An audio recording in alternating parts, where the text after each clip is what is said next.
कि राजा ने एक बृहत जलाशय के खनन का कार्य संपन्न करवाया, किंतु किसी प्रकार भी जलाशय में अधिक जल नहीं हो पा रहा है। यह देखकर पंडितों से उपाय के लिए परामर्श किया। पंडितों ने उपाय बताया कि नर बलि प्रदान करने से प्रचुर जल होगा। राजा ने उसके लिए प्रचुर धन संपदा प्रदान करने की घोषणा की। उसके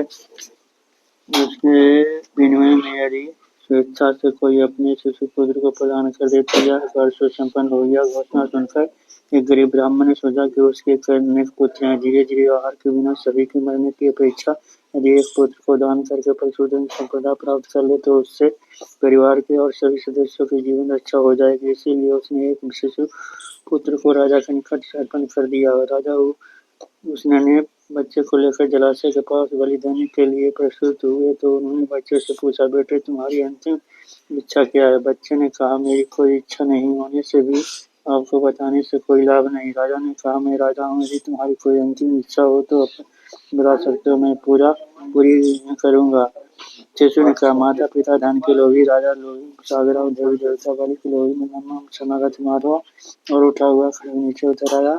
जलाशय में उस समय इतना जल हुआ कि सारे नगर के बह जाने की नौबत आ गई। ऐसी स्थिति देखकर राजा ने फिर पंडितों से पूछा, इस बलावनी या जल की बाढ़ से नगर को बचाने का क्या उपाय है? पंडितों ने कहा, उस बालक से ही पूछिए, वही रक्षा कर सकेगा। भक्त बालक ने माधव के प्रार्थना करके कहा, प्रभु ये मांगना भी नहीं जानते, तुम इनकी रक्षा करो और भी प्लावन कम हो गया। साकार पूजा अथवा सगुनोपासना के गुरुतम रहस्य के संबंध में भक्तों को शिक्षा देते हुए जोगिराज कहा करते थे कि भगवान श्री कृष्ण की मूर्ति की ओर देखो। ऋषियों ने इस योग साधना के तत्वों को सामान्य लोगों के लिए उन्हें समझाने की दृष्टि से कितनी सुंदर व्यवस्था की है। भगवान के हाथ में बंसी और उसमें 6 छेद या छिद्र हैं। वे खट चक्रों का प्रतीक है। ऊपर की ओर एक और छेद है जो सहस्रार का प्रतीक है। उस बंसी को फूंक के द्वारा बजा रहे हैं। यह खट चक्रों के भीतर अंतर्मुखी वायु क्रिया जो प्राणायाम कर्म अथवा प्राणायाम का प्रतीक है। यह प्राणायाम करते करते कुटस्थ का दर्शन होता है। उनके हाथों पर सुशोभित मयूर पुच्छ उसी का प्रतीक है और उस मोर पुच्छ में जो बीच आंख परिलक्षित है वही कुटस्थ का प्रतीक है। भगवान श्री कृष्ण त्रिभंग मुरारी के रूप में खड़े हैं।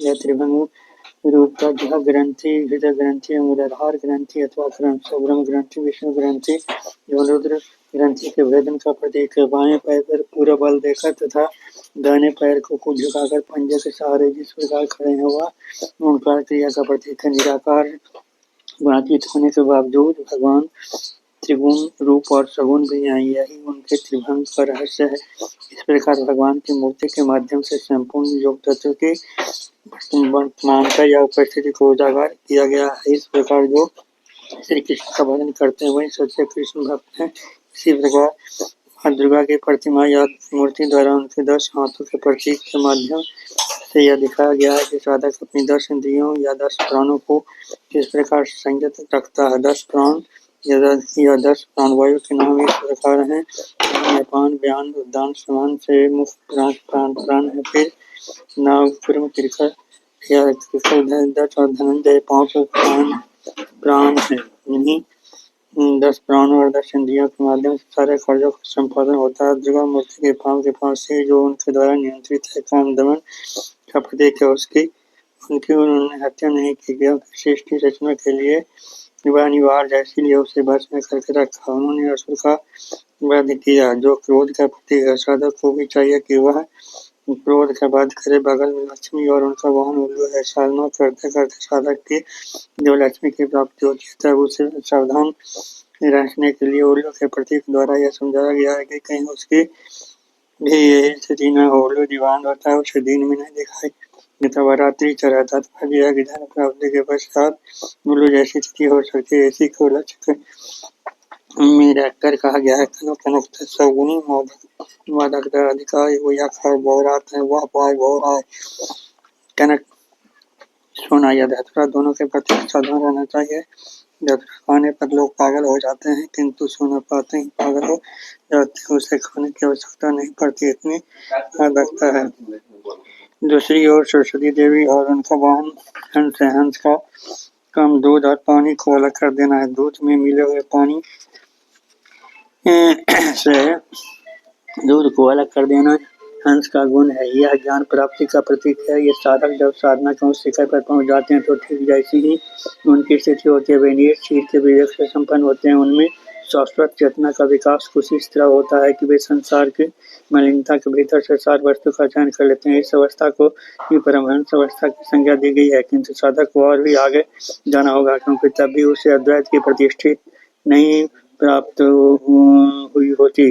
फिर बगल में देव सेनापति कार्तिकेय यह वीरता का प्रतीक है। उसे साधक को वीरता पूर्वक साधना करने की प्रेरणा दी जा रही है। कार्तिकेय का वाहन मयूर या मोर है। मोर पूछ में जो आंख पर लक्षित वह कुटस्थ का प्रतीक है। यदि साधक साहस एवं दृढ़ता के साथ वीरता पूर्वक साधना करता रहे तो अवश्य ही कुटस्थ का दर्शन होगा। फिर उनके हाथ में तीर धनुष है। या बाण श्वास का और धनुष देह का प्रतीक है। देह के भीतर जो शर रूपी श्वास को चलाते हैं अर्थात वीरता पूर्वक जो वायु क्रिया रूप प्राण कर्म या प्राणायाम करते हैं उन्हें कार्तिकेय कहते हैं। इतनी कष्टकर साधना के पश्चात साधक को सिद्धि अथवा मुक्ति तो चाहिए, इसलिए सिद्धिदाता गणेश भी वहाँ उपस्थित हैं। उनका वाहन चूहा है, कारण किसी वस्तु को नष्ट करना चूहे का धर्म है। तो इस प्रतीक के माध्यम से यह स्पष्ट किया गया है कि साधक इस अद्वैत में पूर्ण रूप से प्रतिष्ठित नहीं हो पाया है, उसे अनिष्टकारी तत्वों से दूर रहना होगा, नहीं तो सिद्धि अथवा मुक्ति नहीं प्राप्त होगी। इसके पश्चात सबके ऊपर शिव तत्व है जो व्योम तत्व के प्रतीक है। वे समस्त विश्व के मालिक हैं अर्थात विश्वनाथ हैं, तब भी उनके रहने के लिए कोई स्थान नहीं है। अर्थात साधक जब पूर्ण रूप से व्योम तत्व अथवा अर्थात अद्वैत भूमि पर प्रतिष्ठित हो जाते हैं तब उस स्थिति में उनका अपना या स्वाधिकार कुछ नहीं रहता। उनके पास वस्त्र नहीं है, भस्म जमाए बैठे हैं अर्थात साधक के भीतर भी इसी प्रकार त्याग भावना उदय होता है। उनके एक हाथ में डमरू है जिसके दोनों ओर से समान वाद्य ध्वनि होती है। वह ओंकार ध्वनि का प्रतीक है। साधक ओंकार ध्वनि सुनते सुनते तन्मयता के साथ एकाकार हो जाते हैं। उनके दूसरे हाथ में त्रिशूल है जो सत्व रज एवं तम इन तीन गुणों का प्रतीक है अर्थात साधक के त्रिगुणातीत अवस्था की प्राप्ति का प्रतीक है। उनके कमर एवं गले में सर्पमाल है जो हिंसा का प्रतीक है। तात्पर्य यह है कि उस स्थिति में साधक ने हिंसा वृत्ति सहित सभी प्रकार के इंद्रियों का दमन करके पूर्णतः अहिंस अवस्था प्राप्त कर लिया। शिव का वाहन वृक्ष या बैल है जिसका अर्थ है धर्म। उसके चारों काम धर्म अर्थ काम मोक्ष जो धर्म के चार मुख्य एवं श्रेष्ठ पद है वह चतुष्पद रूप में धर्म का प्रतीक है। इस प्रकार शिव शून्य तत्व के प्रतीक है। साधक शून्य तत्व में स्थिति प्राप्त करने के पश्चात जीवन मुक्त अवस्था प्राप्त करते हैं। शून्य यानी कुछ नहीं, इस कुछ नहीं की अवस्था ही ब्रह्म है। इस प्रकार समस्त देव देवियों के तत्वों का ज्ञान प्राप्त करने पर ही सिद्धि अथवा मुक्ति प्राप्त होगी। जय गुरुदेव। लाइक तथा सब्सक्राइब करें।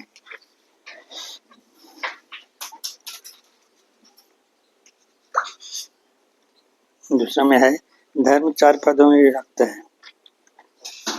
प्रथम पाद यह ग्रंथि भेदन, द्वितीय पाद हृदय ग्रंथि भेदन, तृतीय पाद नाभि ग्रंथि भेदन एवं चतुर्थ पाद मूलाधार ग्रंथि भेदन। यह धर्म के चार पदीय पाद हैं। उपयुक्त श्लोक में उपयुक्त सकल शब्द से स का उच्चारण दंत स की तरह का मस्तक मूर्धा ल बच्च में और जोर अर्थात ध्वनि या शब्द सहित मूर्धा से जोर देकर क्रिया करना सत्य अर्थात कुटस्थ, फिर एकाकार, तत्पश्चात विज्ञान और अंत में समाधि, तब मन में मन मिल जाता है। चार प्रकार के इस सत्य के योग से ब्रह्म स्वरूप का बोध होता है। न धर्म अधर्म में आगम स्थिति कथित न कभी भी नहीं। पुरुष श्रेष्ठ कुटस्थ दर्शी जिसे देख रहे हैं अर्थात धर्म अधर्म में यानी क्रिया से अलग उस कुटस्थ में स्थिति कदापि नहीं होती जिसे श्रेष्ठ क्रियावान देख रहे हैं। जय गुरु।